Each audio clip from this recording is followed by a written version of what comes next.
Tune போடுறோம், எத்தனையோ tune போடுறப்போ அவங்களுக்கு திருப்தி இல்லைன்னா எவ்வளோ டியூன் வேணாலும் போட்டுக்கிட்டே இருப்பேன். திருப்தி ஆச்சுன்னா உடனே ஒரே டியூனோட விட்டுறது. இதெல்லாம் ரொம்ப ஃபாஸ்ட்டாக நடந்த விஷயம். మ్యూజిక్ ఆర్గనైజేషన్ అంటే ఆ రోజు ఏం జరిగిందని నీకు తెలియదు.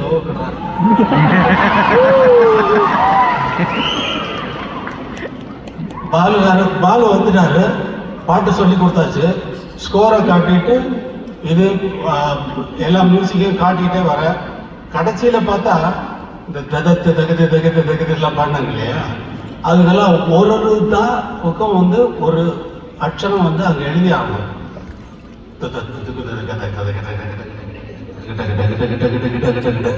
இவ்வளவு நோட்ஸ் நான் எழுதி ஆகணும். அதெல்லாம் எழுதி கம்போஸ் பண்ணியாச்சு. ஹம்மிங் போட்டுட்டு அதை பார்த்த உடனே அவருக்கு அப்படியே ஃபேஸ் எல்லாம் வந்து ரொம்ப இதாகிடுச்சு, ரொம்ப ஷாக் ஆகிட்டாங்க. இது எப்படியா பாட போகிறோம் அப்படிங்கிற மாதிரி ஒரு பயம் இருந்துச்சு. ஏற்றாது இதெல்லாம் ஒன்றும் கொஞ்சம் கொஞ்சமாக சொல்லி கொடுத்து கரெக்ட் நோட்டு வந்தால் அந்த தகதகதக வர மாட்டேங்குது, தகதகதகன்னு வந்தால் அந்த கரெக்ட் நோட்டு வர மாட்டேங்குது. கரெக்ட் நோட்டு வந்து எலக்ட்ரிக் பியானோவில் கொடுத்து அவங்கள வாசிக்க வச்சு ப்ராக்டிஸ் பண்ண வச்சு அவ்வளோ கஷ்டப்பட்டு கடைசியில் முடிச்சு நிறுத்துறப்போ நீங்கள் என்ன கிளாப்ஸ் பண்ணீங்களோ அந்த கிளாப்ஸை அங்கே வந்து பாட்டு முடிஞ்ச உடனே ஆர்கெஸ்ட்ரா எல்லாரும் கிளாஸ் பண்ணாங்க. அது ரொம்ப அவங்க எதிர்பார்த்து வர்ற பாட்டு அவங்களுக்கு கிடைக்காது இல்லையா. ஒரு பிளேபேக் ஆர்டிஸ்ட் எங்கிட்ட பாட வரும்பொழுது என்ன பாட்டு பாட போறாங்கன்னு தெரியுமா? உங்களுக்கு தெரியாது. சொல்லி ஆரம்பிக்கும் பொழுதுதான் இந்த பாட்டெல்லாம் எழுதிடுவாங்க. இளமை இதோ இதோ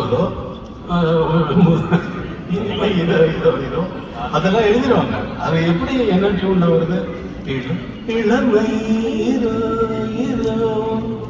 அப்படின்னு சொல்லி கொடுத்து பாட வச்சு இதெல்லாம் பண்ணி அதெல்லாம் நடந்திருக்கு அப்படிங்கிறத உனக்கு சொல்லணும். ஏன்னா நீ தானே வாரிசு. அவர் இப்ப எல்லாம் நமக்கெல்லாம் கிடைக்கிறது திருட்டு பசங்க. உங்களோட ஆசீர்வாதம் தான் இருக்கு. இது ஒரு பேச்சுக்கு சொல்லிக்கிறது